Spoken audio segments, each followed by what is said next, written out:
नमस्कार दोस्तों, यूपीएससी अखाड़ा में आप सभी का स्वागत है। जैसा कि आप जानते हैं, एक पेपर जो लास्ट हुआ था अभी गवर्नमेंट अकाउंट का, उसकी डिटेल एनालिसिस हम लोग कर चुके हैं, जो कि treasury officer and assistant treasury officer HPSC द्वारा कंडक्ट कराया गया 2011 में, जिसकी एडवर्टाइजमेंट निकली थी 2010 के अंदर। दोस्तों, ये सेकंड पेपर जो है, आज हम जिसका डिटेल एनालिसिस करेंगे, ये है general knowledge including everyday science. और ये हम इसलिए कर रहे हैं दोस्तों, क्योंकि किसी भी एस्पिरेंट को एग्जाम कंडक्ट करने से पहले उसको अपना सिलेबस और प्रीवियस ईयर क्वेश्चन पेपर के बारे में थोरोली एनालिसिस, थोरोली नॉलेज होनी चाहिए, ताकि ये पता लगे कि किस तरीके से क्वेश्चन यहाँ पे पूछे जाते हैं। तो इसी सीरीज में जो आज मैं प्रेजेंट कर रहा हूँ दोस्तों, तो ये है general knowledge including everyday science second paper. तो इसका हम एक बार डिटेल एनालिसिस करेंगे। तो स्टार्ट करते हैं दोस्तों क्वेश्चंस के साथ में। आई थिंक आपको विजिबल होगा और स्क्रीन भी आई थिंक आपको दिख रही होगी। सो दोस्तों स्टार्ट करते हैं। देखिएगा, general knowledge including everyday science 3 घंटे का एग्जाम रहता है दोस्तों। आई थिंक ये इसमें कुछ अलग से बताने का है नहीं, ये मेंशन किया हुआ इन्होंने 3 घंटे का ये जो है टाइम रहता है। 100 मार्क्स का रहता है दोस्तों। और यहाँ पिछले पेपर में हमने देखा, नोट में उन्होंने लिखा हुआ था कि अटेम्प्ट करेंगे एनी 5 क्वेश्चन आउट ऑफ 10, और यहाँ लिखा हुआ है अटेम्प्ट ऑल क्वेश्चन, और marks have been marked against each question. तो यहाँ पे जो है दोस्तों, सभी क्वेश्चन करने हमारे लिए मैंडेटरी हैं, ये आप देखिएगा। और ये क्वेश्चन 1 से स्टार्ट करते हैं दोस्तों। देखिए, डिस्क्राइब अयोध्या बाबरी मस्जिद। तो क्या कह रहा है? Describe Ayodhya Babri Masjid dispute and how Allahabad high court divided किया among land among stakeholder, sorry. तो डिस्क्राइब अयोध्या बाबरी मस्जिद, आप जैसा कि देख पा रहे हैं 2011 में ये क्वेश्चन पूछा गया। डिस्क्राइब अयोध्या बाबरी मस्जिद जो है, नाइन काफी आई थिंक इंडिपेंडेंट से ही, डेफिनेटली इंडिपेंडेंट से ही एक ये कोज ऑफ डिस्प्यूट रहा है। तो उस टाइम पे ये क्वेश्चन था। तो ये करंट अफेयर्स जो है, ये करंट अफेयर्स से रिलेटेड क्वेश्चन है दोस्तों, करंट रिवीजन का। ये करंट का भी जो भी मुद्दा बना है, नेशनल इश्यूज है डेफिनेटली इसमें। ये एक सेकंड रुकिएगा दोस्तों, ठीक है। तो बाबरी अयोध्या बाबरी मस्जिद के बारे में पूछा गया, 5 नंबर के अंदर ये पूछा गया। तो ये नेशनल इश्यू तो अपने आप में है ही। और डेफिनेटली 2011 में करंट का कोई डिस्प्यूट उस टाइम पर रहा होगा, तो ये क्वेश्चन जो है न्यूज में था। न्यूज में था, दैट मीन्स इन एग्जाम में था ये। इसके बाद देखिए दोस्तों, सेकंड जो क्वेश्चन है वो ये है कि highlight the salient feature of the protection of the women against the sexual harassment at workplace bill 2010। देखिए दोस्तों, ये 2010 के अंदर जो बिल आया था, ये फिर से करंट अफेयर का, ये जो है,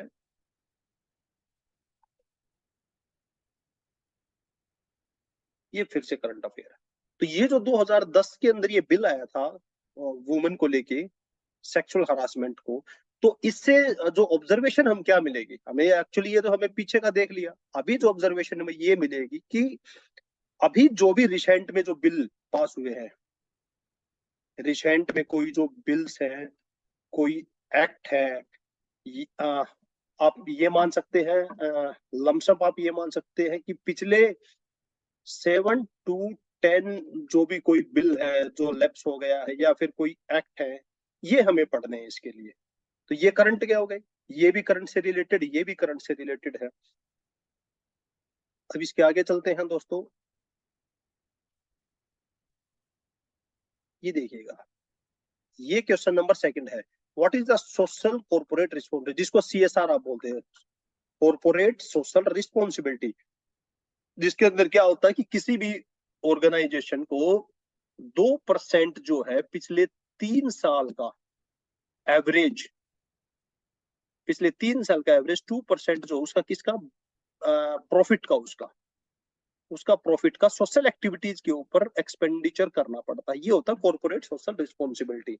and how it can be beneficial along with other measure for overall development in India. Definitely corporate social responsibility के ऊपर जितना एक्सपेंडिचर होगा, डेवलपमेंट होगा उतना इंडिया में, तो उसी के बारे में ये क्वेश्चन है। और आप इसको एक तरीके से अगर देखोगे तो अभी जो ये कॉर्पोरेट सोशल रिस्पॉन्सिबिलिटी जो है, ये जो कोड ऑन वेजेस जो है, industry code on wages, industrial relation code जो आया है, ये जो 4 कोड जो आए हैं अभी, 4 कोड्स, ये जो है ये हमें इसकी स्टडी करनी पड़ेगी। तो इसके अंदर ये सब चीजें जो है ऑलरेडी मेंशन है। इसके बाद है सेकंड क्वेश्चन, सेकंड का B, India has recently release किया 4x4x4 असेसमेंट, आप जिसको बोल रहे हैं कि रिपोर्ट ऑन क्लाइमेट चेंज के ऊपर। दोस्तों ये क्लाइमेट चेंज का इशू है यहाँ पे। एक्चुअली मैं ये जो मार्क है ये सर्कल इसलिए कर रहा हूँ दोस्तों कि जब ये पेपर कंप्लीट हो जाएगा ना, तो उससे हम ये इवेल्युएशन कर सकते हैं कि मेजरली पार्ट किससे पूछा गया और माइनर पार्ट किससे था। तो आप ये देखिए, क्लाइमेट चेंज से एक रिपोर्ट आई है। क्लाइमेट चेंज से जो रिपोर्ट थी, इम्पैक्ट रिगार्डिंग द 4 की climate sensitive region, name them, explain the salient feature of the report. तो अभी इससे इससे क्या मिलेगा? अभी जैसे क्लाइमेट चेंज जो उस टाइम पे था, अब कौन सी रिपोर्ट्स हैं आप देखिएगा, जैसे COP27 जो अभी हुई है शर्म अल शेख के अंदर, इजिप्ट के अंदर, आपको पता है शर्म, माफ करना दोस्तों ये थोड़ा सा राइटिंग का यहाँ पे इशू है, शर्म अल शेख के अंदर तो हुई है COP27। COP26 बहुत ही वाइटल थी क्योंकि ये ग्लासगो के अंदर हुई थी, ग्लासगो में, जिसमें पंचामृत करके इंडिया ने एक इंडिया के द्वारा वो ली गई थी। ठीक है दोस्तों, तो अब इससे इस क्वेश्चन को देख के हमें क्या लगता है कि क्लाइमेट के अंदर हमें जो करना है वो ये कि अभी जो रिपोर्ट्स है क्लाइमेट को लेके, या पेरिस आप कह सकते हो कि 2011 में ये पेपर हुआ था, तो पेरिस एग्रीमेंट जो कब आया, पेरिस एग्रीमेंट 2015 में आया, तो उसको भी पढ़ना बहुत जरूरी है इसके लिए। तो ये क्वेश्चन सेकंड। अब क्वेश्चन थर्ड पे देखते हैं दोस्तों। क्वेश्चन थर्ड क्या है? Explain the land revenue policy of britisher. देखिए ये क्वेश्चन तो वैसे तो हिस्ट्री से है, लेकिन कौन सी हिस्ट्री? Economic history. ये कौन सी है? Economic history. अब जो है इस क्वेश्चन को देख के जो इसके आसपास के जो हमें प्रिपरेशन करनी है, वो क्या कर रहा है कि लैंड रिवेन्यू पॉलिसी ब्रिटिशर की थी। तो अब इकोनॉमिक कंडीशन जो है, economic condition during Mughal, britisher and also Delhi सल्तनत।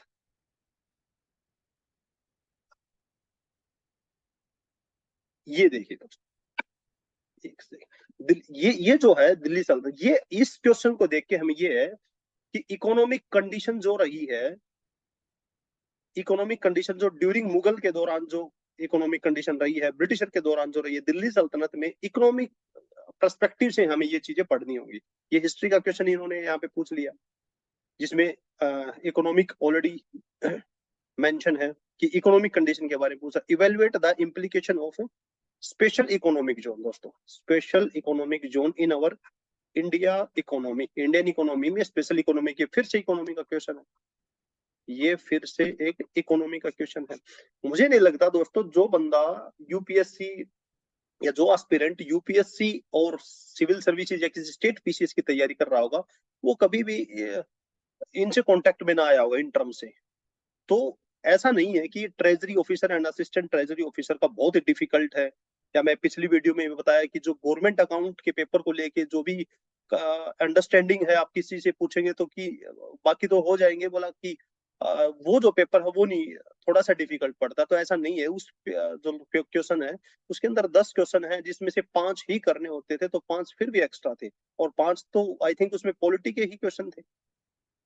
ओके दोस्तों, so SEZ evaluate the implication of special economic zone in our Indian economy. देखो एसईजेड जो होते हैं, स्पेशल इकोनॉमिक जोन जो बनाए जाते हैं, वो उनके कुछ अलग बेनिफिशियल दिए जाते हैं दोस्तों, ताकि जो अंडर डेवलप्ड एरिया है, जो अंडर जो अंडर डेवलप्ड एरिया है उनका डेवलपमेंट हो उसके, इसलिए SEZ बनाए जाते हैं।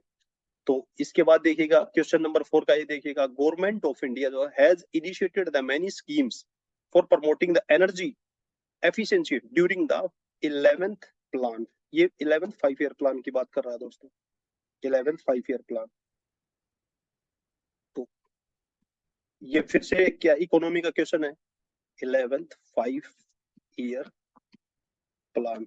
तो हमें थोरोली 5 ईयर प्लान्स को ना रीड करना पड़ेगा।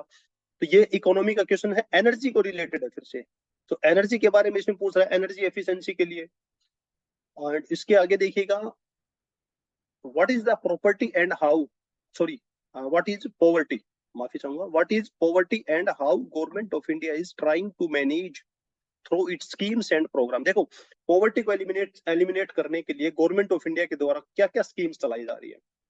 आप देखो, एमजी नरेगा, एमजी नरेगा की स्कीम है, या नेशनल फूड सिक्योरिटी एक्ट भी इसी में से आता है। लॉट ऑफ स्कीम्स हैं। अभी गवर्नमेंट ऑफ इंडिया ने अभी जो कोविड के दौरान भी बहुत सारी स्कीम्स चलाई गई थी, श्रम पोर्टल भी इसी के दौरान लॉन्च किया गया। तो ये सब मतलब मेजरली आपको स्कीम्स के नाम बताने हैं, डिटेल में स्कीम्स नहीं बताने, बट कौन कौन सी स्कीम्स हैं, एक्चुअल में पॉवर्टी क्या है। और एक रिपोर्ट भी आई थी जिसके अंदर यूएन की रिपोर्ट थी वो, जिसमें 27 लाख लोग जो है पिछले पिछले 10 पिछले 10 से 15 सालों में पॉवर्टी से बाहर आए हैं।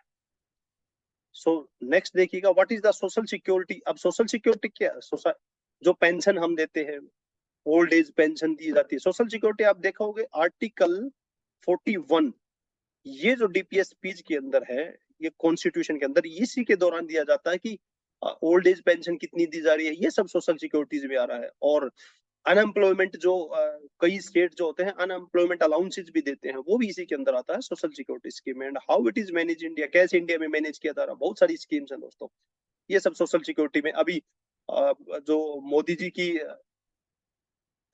मोदी गवर्नमेंट के अंदर जो टॉयलेट को लेके चलाया गया है, और ग्रामीण आवास योजना भी करके है, तो ये सब जो है ना social security, social security schemes हैं। एंड सेकंड देखिएगा, बी पार्ट देखिएगा, briefly describe the contribution of important personalities of Haryana. ये हरियाणा से पूछा गया दोस्तों, ये जो क्वेश्चन है स्पेसिफिकली हरियाणा से पूछा गया। हालांकि ये 5 ही नंबर का क्वेश्चन है, सॉरी मतलब पांच पांच ही ये जो है क्या डिस्क्राइब करने हैं, 5 ही पर्सनैलिटीज हैं, इनके बारे में कुछ बताना है। कृष्णा पूनी है, एंड अरविंद कुमार केजरीवाल है, और नेकचंद सैनी जी हैं, ब्रिगेडियर होशियार सिंह हैं, और सर छोटू राम जी। ये 5 पर्सनैलिटीज हैं जो कि हरियाणा से रिलेटेड है। तो इनके बारे में आपको बस 4 से 5 लाइन आई थिंक काफी रहेंगी, इनके बारे में कुछ लिखना है। तो इस क्वेश्चन से ये है कि जो हरियाणा की पर्सनैलिटीज हैं, जो हरियाणा की पर्सनैलिटीज हैं, फ्रीडम फाइटर रहे हैं, उन सब के बारे में जस्ट थोड़ा सा ओवरव्यू हमें रखना होगा। ये क्वेश्चन 5 हो गया। अब नेक्स्ट पे चलिएगा दोस्तों, क्वेश्चन नंबर 6 देखिएगा। ये देखिएगा, वेयर दे आर लोकेटेड। अब इनका लोकेशन कहाँ पे है, इनके बारे में ये सब पूछ रहा है। This is McMahon line. McMahon line सबको पता है दोस्तों, इंडिया और चाइना के बीच में। इतने आसान क्वेश्चन बीच में आए हुए हैं, इंडिया एंड चाइना के बीच में मैकमोहन लाइन है। ड्यूरेंट लाइन कहाँ पे है, अफगानिस्तान से रिलेटेड, अफगानिस्तान एंड इंडिया, जो कि आज पीओ की है, पाकिस्तान ऑक्युपाइड, पाकिस्तान के पास में है। रेड क्लिफ लाइन जो है, 36 पैरेलल लाइन है, मेडिसिन लाइन है। ये सब जो है लाइंस के बारे में पूछा गया, इंटरनेशनल लाइंस,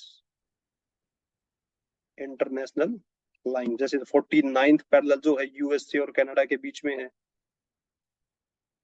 ये सब चीजें। एंड व्हाट दे मीन्स, इनका कि सिंपली कि इनका क्या डेफिनेशन है, सिर्फ इनकी डेफिनेशन पूछी गई है। Human equator of the earth है, ये सिटीज है। लैंड ऑफ मिडनाइट सन किसको कहा जाता है, हैंगिंग वैली किसको कहा जाता है, रूफ ऑफ द वर्ल्ड आप जिसको बोलते हो, विंडी विंडी सिटी कौन है। ये जो एक्चुअली क्या थे, ये जो पहले आते थे लूसेंट, लूसेंट के अंदर जो क्वेश्चंस आते थे, ये डायरेक्टली कि इस सिटी को, हरियाणा का पेरिस किसको कहा जाता है, ये भी जैसे करनाल है, हरियाणा का पेरिस किसको कहा जाता है, इंडिया का पेरिस किसको कहा जाता है, ये सब चीजें जो है ये डायरेक्टली यहाँ पे पुट अप किए गए हैं क्वेश्चन।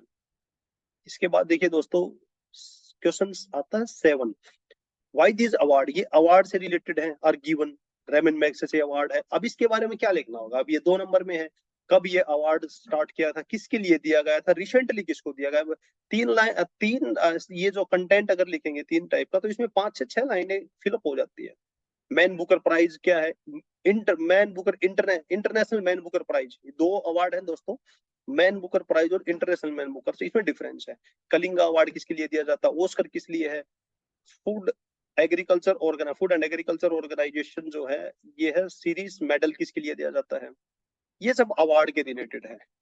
तो इसमें क्या याद करना कि रिसेंटली अवार्ड जो है अभी किसको दिया गया है। अभी इसमें जैसे कि भारत रत्न भी अवार्ड है, और विभूषण पद्मा विभूषण है, पद्मा विभूषण है, पद्म भूषण है, और पद्माश्री,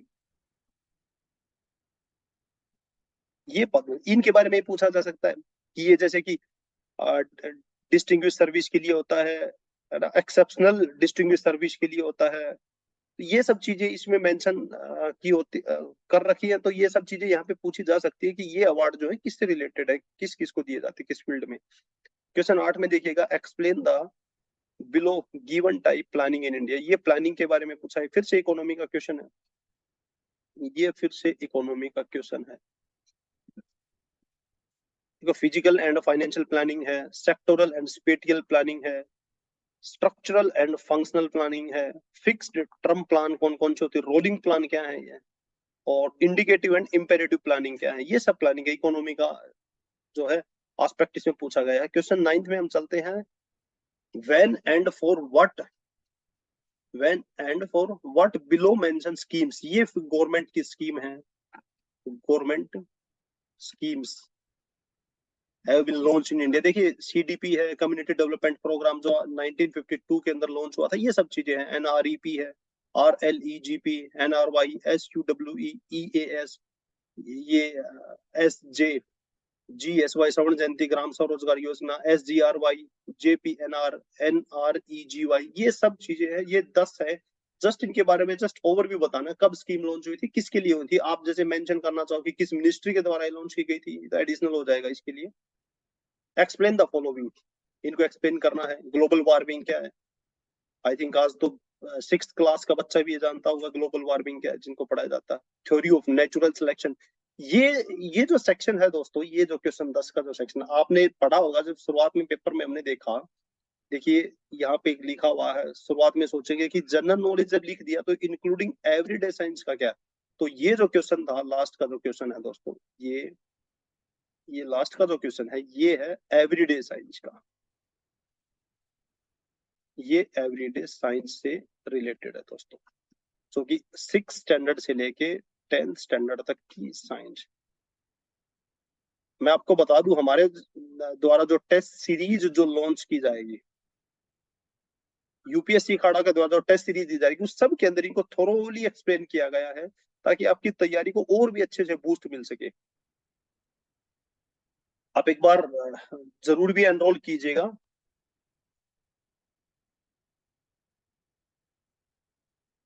जरूर भी एनरोल कीजिएगा, देखिएगा उसको। ग्लोबल वार्मिंग है, मैंने बता दिया। Theory of natural selection, laws of motion कौन कौन से हैं, मिल्की वे गैलेक्सी के बारे में है, इलेक्ट्रोमैग्नेटिक स्पेक्ट्रम क्या है, तो ये सब चीजें हैं, ये साइंस से रिलेटेड है। हालांकि पेपर जो है इतना टफ था नहीं, काफी आसान, आसान भी क्या, मॉडरेट एग्जाम है।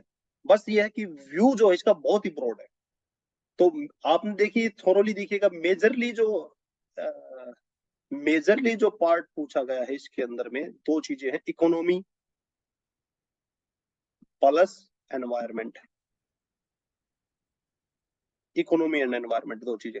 माइनर के अंदर क्या चीज है, साइंस भी आ गई है, करंट भी है, करंट तो आप उसको भी जोड़ सकते हो, प्लस हरियाणा है, ये सब चीजें जो है ये माइनरली पूछी गई है। सो ये डिटेल एनालिसिस कंप्लीट हुआ दोस्तों, general knowledge including everyday science. इसके बाद एक पेपर और बचता है, प्रेसी राइटिंग हिंदी और इंग्लिश का, उसका भी मैं डिटेल एनालिसिस लेके आऊंगा। और इसके लिए टेस्ट सीरीज जो यूपीएससी अखाड़ा लॉन्च कर रहा है उसमें जरूर एनरोल कीजिएगा, आपकी तैयारी को बहुत ही अच्छा बूस्ट मिलेगा दोस्तों। Thank you so much UPSC Akhada की तरफ से। किसी का कोई भी अगर क्वेरी और कमेंट कुछ कमेंट हो तो जरूर मेंशन कीजिएगा। थैंक यू सो मच दोस्तों।